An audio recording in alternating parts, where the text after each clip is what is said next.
पूर्वज यही बताते हैं कि यहाँ से नामी नामी पहलवान इस मैदान के अंदर जब फायरिंग रेंज के 34 गांव यहाँ पर विराजमान थे, उसी समय से पहले से लेकर 50-60 साल नहीं, इससे भी आप ज्यादा लेके चलिए।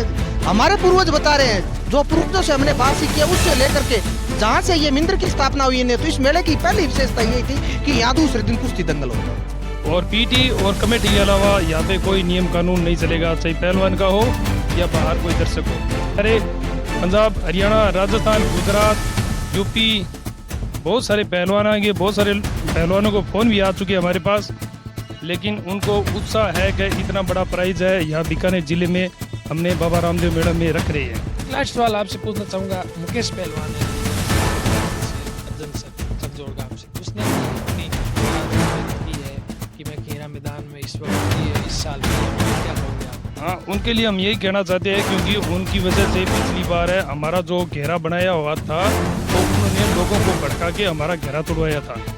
रोटरी में तीनों के सामने उनसे स्वयं मुकेश जी से पर्ची निकलवाई थी, लेकिन वो जिसकी पर्ची निकली, जिसको मुकेश जी को डर था, वही पर्ची निकल गई और मुकेश जी ने कुश्ती नहीं लड़ी और जनता को भड़का दिया।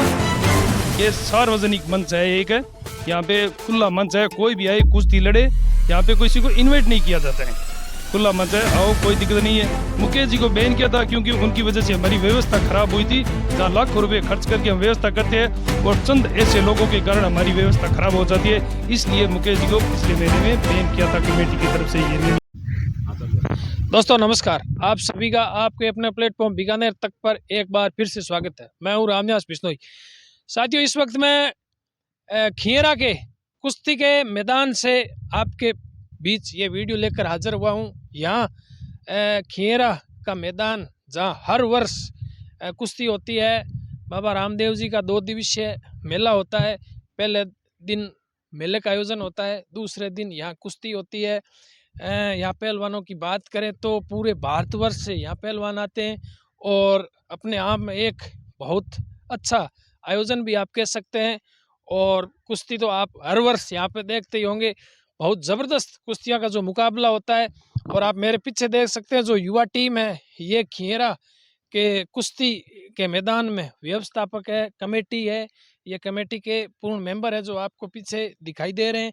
इनसे बातचीत करेंगे कि किस तरीके का ये आयोजन होने वाला है, कहाँ कहाँ से पहलवान आएंगे और इस मैदान में क्या क्या नियम है जो है। आइए मेरे साथ में बातचीत करते हैं। जी, नाम बताइए। मेरा नाम मदन लाल गोदर है। मदन लाल जी, जो कुश्ती का यहाँ मतलब आयोजन हो रहा है, किस तरीके की व्यवस्था है यहाँ पे बात करें तो? यहाँ व्यवस्था आपके सामने दिखाई दे रही है, पूरी तरह से व्यवस्था, ग्राउंड को चाक चौबंद कर दिया गया है दर्शकों को बैठने के लिए। बाहर से ये यहाँ पर कुश्ती होगी, बाहर की जो ये खींची गई है फट्टी और ये बल्ले लगाए गए हैं, उसके अंदर दर्शक बैठेंगे, हजारों की तादाद में श्रद्धालु आते हैं और यहाँ शानदार कुश्ती होती है। यहाँ मतलब गुरुजी पहलवान की बात करें तो कहाँ कहाँ से पहलवान यहाँ पहुँचते हैं? यहाँ पहुँचने वाले पहलवान है, यहाँ राजस्थान के तो है ही है, स्टेट है, उत्तर प्रदेश है, मध्य प्रदेश है, दिल्ली है, हरियाणा है, पंजाब, यहाँ तमाम नामी पहलवान इस अखाड़े के अंदर हजारों सालों से अपनी किस्मत और भाग्य आजमा रहे हैं पहलवान। इसी गांव के होंगे आप तो? हाँ, मैं यहाँ का ही। यहाँ मतलब बात करें तो ये कुश्ती जो हो रही है कितने वर्षों से चलता आ रहा है ये प्रोग्राम? देखिए, हमने जब से मेरा जीवन तो बहुत ही छोटा है, हमारे पूर्वज यही बताते हैं कि यहाँ से नामी नामी पहलवान इस मैदान के अंदर जब महाजन फील्ड फायरिंग रेंज के 34 गांव यहाँ पर विराजमान थे, उसी समय से पहले से लेकर, यानी कह नहीं सकते जब से बाबा रामदेव जी का मिंद्र बना है। और बीकानेर मेले की अगर बात, बीकानेर जिले की बात तो पहला ये गाँव है, ये खियरा मेला है, जहाँ कुश्ती दंगल शुरुआत से प्रारंभ हुआ था पहलवान। अच्छा, मतलब यहाँ मतलब काफी लंबे टाइम से लंबे बात अरसे करें से, तो लगभग 50-60 साल। 50-60 साल नहीं, इससे भी आप ज्यादा लेके चलिए। हमारे पूर्वज बता रहे हैं, जो पूर्वजों से हमने बात सीखी है उससे लेकर के जहाँ से ये मिंद्र की स्थापना हुई है, तो इस मेले की पहली विशेषता यही थी कि यहाँ दूसरे दिन कुश्ती दंगल होता है। पहले दिन मेले का आयोजन है, दूसरे दूसरे दिन दिन कुश्ती, शानदार कुश्ती। यहाँ दर्शकों की बात करें तो काफी बड़ा है जो मैदान है। यहाँ संख्या में बात करें तो कितने दर्शक यहाँ पहुंच जाते हैं कुश्ती देखने के लिए? देखो, कुश्ती देखने के लिए अगर बात करें तो ये पूरा जो स्टेडियम आपको दिखाई दे रहा है, ये खचाखच भर जाता है। लगभग 40-50 हजार दर्शक आते हैं देखने के लिए। और पूरे मेले में बात करें तो 17,000 श्रद्धालु पूरे बीकानेर जिले और आसपास के पंजाब हरियाणा तक यहाँ के श्रद्धालु आते हैं बाबा रामदेव जी को दूध देने के आप लिए। भी इस कमेटी के हिस्सा हो तो इस आयोजन को मतलब पूरे को तैयार करने में कितना दिन देखिए- आपको लग जाता है इस तरीके देख, मैं इस आयोजन कमेटी में सदस्य जरूर हूँ, लेकिन पूरी अब की जिम्मा जो जी बादू इनकी देख रेख में पूर्ण रूप से ग्राउंड को तैयार किया गया। और ये नौजवान टीम दिखाई दे रही है, इन्होंने सारी भागीदारी इनकी है। मेला कमेटी ने इनको कहा भाई इस प्रकार की व्यवस्था करें, तो शानदार व्यवस्था कृष्ण राम जी बादू के द्वारा यहाँ पर की गई है। और उनके जो ये नौजवान साथी खड़े हैं, इन सब ने मिलकर तैयार किया इसका। धन्यवाद। तो साथियों यहाँ मतलब जो कुश्ती के व्यवस्थापक है उनसे बात करते हैं कृष्णा राम जी से। कृष्णा राम जी आपका स्वागत है। नमस्कार जी मीडिया। जो यहाँ आयोजन हो रहा है कुश्ती का, इसमें मतलब नियम की बात करें तो किस तरीके के रूल्स रहने वाले हैं जो परसों आयोजन होगा कुश्ती? जब नियम की बात आए तो नियम है पिछली बार की तरह ही है, सर्वमान्य है। जो अपने सरकारी पीटी है अपनी ग्राम पंचायत के है, उनका नियम है जो होगा वही सर्वमान्य होगा। और कमेटी होगी उनका भी नियम है सर्वमान्य होगा। और पीटी और कमेटी के अलावा यहाँ पे कोई नियम कानून नहीं चलेगा, चाहे पहलवान का हो या बाहर कोई दर्शक हो। कुश्ती में अपन बात करें तो विजेता पहलवानों के लिए किस तरीके का मतलब पुरस्कार रखा गया है? हाँ, हमने क्या है बाबा रामदेव जी मेले में जो हर साल भांति आयोजन हो रहा है, लेकिन हम धीरे धीरे सुधार कर रहे हैं इनाम दे के। तो अब की बार हमने क्या है जो मेला के श्री विजेता है उनके लिए हमने 21,000 रुपये प्राइज रखा है। और जो उप विजेता है मेला केसरी उनके लिए हमने 5100 रुपये इनाम रखा है।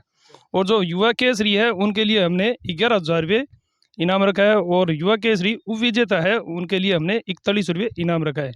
जो बाल केसरी है, बाल केसरी के लिए हमने इनाम रखा है 5100 रुपये और उप विजेता के लिए 31 रुपये इनाम रखा है। तो मेन चीज़ यही है क्योंकि बाहर से इतने सारे पंजाब, हरियाणा, राजस्थान, गुजरात, यूपी बहुत सारे पहलवान आएंगे। बहुत सारे पहलवानों को फ़ोन भी आ चुके हैं हमारे पास, लेकिन उनको उत्साह है कि इतना बड़ा प्राइज़ है यहाँ बीकानेर ज़िले में हमने बाबा रामदेव मेला में रख रहे हैं। तो ये बीकानेर जिले की अब एक मिनट में आपको रोकना चाहूंगा क्योंकि बीकानेर जिले में बात करें तो ये एक ऐसा जो नामचीन मैदान है। यहाँ मतलब हर वर्ष कुश्ती होती है और अपने आप में एक बड़ा मैदान भी कह सकते हैं। हाँ जी, यहाँ बहुत बड़ा मैदान है और यहाँ पे कम से कम 40-50 हज़ार लोगों को मतलब देखने की पूरी व्यवस्था है। और अब की बार बहुत ही शानदार हमने व्यवस्था की है। और ऐसी व्यवस्था पिछली बार थी, व्यवस्था बहुत अच्छी थी, लेकिन उससे बेहतरीन हो रहा है। और आने वाले आगे दिनों में हम इससे भी बेहतरीन व्यवस्था करेंगे। कृष्णा राम जी बात करें तो अब तक मतलब कितने पहलवानों की यहाँ पे एंट्री के नाम पे मतलब नाम है जो आपने लिख चुके हैं, जो कल परसों होगा दंगल उसके हाँ, लिए? हम 29 तारीख को 8 बजे से लेकर 10 बजे तक पहलवानों की एंट्री करेंगे। उससे पहले हम एंट्री नहीं करेंगे और 10 बजे के बाद हम भी एंट्री बंद कर देंगे। और 10 बजे से यहाँ दंगल चालू होगा शाम तक। और जो अपना इनाम है पुरस्कार ट्रॉफी देके हम मंदिर में कमेटी से सम्मानित करवाएंगे। कितने पहलवान गिनती में तौर पे गिनती में कम से कम बाहर के पहलवान है 50 पहलवान ऐसे आएंगे जो मतलब है आज तक यहाँ पे नहीं पहुंचे, वैसे वैसे पहलवान यहाँ पहुंचेंगे अब की बार मेले में। नियम कायदे में जो कुश्ती है करवाने वाले कितने रेफरी यहाँ पे होंगे मैदान में? यहाँ पे लगभग 4 या 5 पीटी होंगे। हाँ, वो भी सरकारी पीटी है, कोई बाहर का पीटी को अंदर कोई एंट्री नहीं है। एक लास्ट सवाल आपसे पूछना चाहूंगा। मुकेश पहलवान है लूनकन सर, तहसील अर्जन सर चकजोड़ गांव से, उसने भी अपनी नाराजगी व्यक्त की है कि मैं खीरा मैदान में इस वक्त इस साल नहीं आऊंगा। क्या कहोगे आप? हाँ, उनके लिए हम यही कहना चाहते हैं क्योंकि उनकी वजह से पिछली बार है हमारा जो घेरा बनाया हुआ था तो उन्होंने लोगों को भड़का के हमारा घेरा तोड़वाया था। और रही बात कुश्ती यहाँ पे निष्पक्ष होती है, कोई कमेटी गलत निर्णय नहीं लेती है। उनको हमने कुश्ती 3 लोगों के मतलब है हमारे गोविंद राम जी प्रधान जी है, उन्होंने खुद यहाँ पे 3 लोग जो विजेता रहे थे उनके लॉटरी में तीनों के सामने उनसे स्वयं मुकेश जी से पर्ची निकलवाई थी। लेकिन वो जिसकी पर्ची निकली, जिसको मुकेश जी को डर था, वही पर्ची निकल गई और मुकेश जी ने कुश्ती नहीं लड़ी और जनता को भड़का दिया भाई हमारी यहाँ कुश्ती करवा नहीं रहे हैं जो हम कह रहे हैं उससे। तो उनको ये नियम कमेटी जो बता रहे हैं कि कमेटी वालों ने मेरे साथ गलत किया और हमने गलत नहीं किया है, नहीं हम गलत करते हैं कभी, क्योंकि पहलवान तो और भी थे, उन्होंने तो नहीं कहा गलत किया है। क्या कमेटी ने भी मुकेश जी से कोई संपर्क साधने की कोशिश की मेले को लेकर? नहीं, यहाँ पे आज तक कोई भी पहलवान को कमेटी की तरफ से फोन नहीं किया है कि आप यहाँ पे मेले में आओ। ये सार्वजनिक मंच है, एक है यहाँ पे खुला मंच है, कोई भी आए कुश्ती लड़े, यहाँ पे किसी को इनवाइट नहीं किया जाता है, खुला मंच है, आओ कोई दिक्कत नहीं है। मुकेश जी को बैन किया था क्योंकि उनकी वजह से हमारी व्यवस्था खराब हुई थी, जहाँ लाखों रुपए खर्च करके हम व्यवस्था करते हैं और चंद ऐसे लोगों के कारण हमारी व्यवस्था खराब हो जाती है, इसलिए मुकेश जी को पिछले मेले में बैन किया था, कमेटी की तरफ से ये निर्णय लिया था। धन्यवाद। हमारे साथ में यहाँ मतलब गोपीराम जी बादू है, जो मतलब काफ़ी पिछले सालों से इस मेले में अपने डीजे को लेकर जो है इस कुश्ती के मैदान में लेकर आते हैं, जो यहाँ मतलब साउंड के तौर पे। तो गोपी जी, कितना टाइम हो गया आपको? साल तो हो ही गया 5-10 तो 10 साल कल परसों भी आप सेवा देने हाँ वाले? सेवा देने वाले 10 साल लगे कंटिन्यू सेवा ही दे रहे। तो क्या मैसेज देना चाहोगे लाइट्स? देखिए हम कहना चाहते हैं, अभी आपने गोपी जी बादू की बात की, तो हर वर्ष एक निःशुल्क सेवा काम करता है बादू डीजे साउंड, हमारी ग्राम पंचायत से आते हैं, बहुत ही अच्छी सेवा देते हैं हर वर्ष, इनका बहुत बहुत धन्यवाद करते हैं, ज्ञापित करती है मेला कमेटी भी, और हमारे तमाम के व्यवस्था नौजवान साथी इनका सदैव हम आभार व्यक्त करते हैं कि निःशुल्क सेवा देने का काम बहुत बादू फौजी डीजे साउंड करता है, गोपी जी बादू। धन्यवाद। साथियों, अभी मैं आपको जो ग्राउंड है इनके चारों तरफ मैं आपको दिखाना चाहूँगा, जो व्यवस्था है यहाँ पे बैरिकेटिंग लगा के दर्शकों के बैठने के लिए, और ये बीच में जो अखाड़ा है इसके अंदर हमारी मिट्टी से तैयार हुए जो हीरोज है वो इस दंगल के अंदर मुकाबला करेंगे, और वो मुकाबला आपको देखना है आपके अपने प्लेटफॉर्म बीकानेर तक पर। जो यहाँ का कार्यक्रम है वो लाइव के द्वारा आप देख सकते हैं, और कमेटी से जो बातचीत हुई वो आपने सुनी। वीडियो कैसा लगा?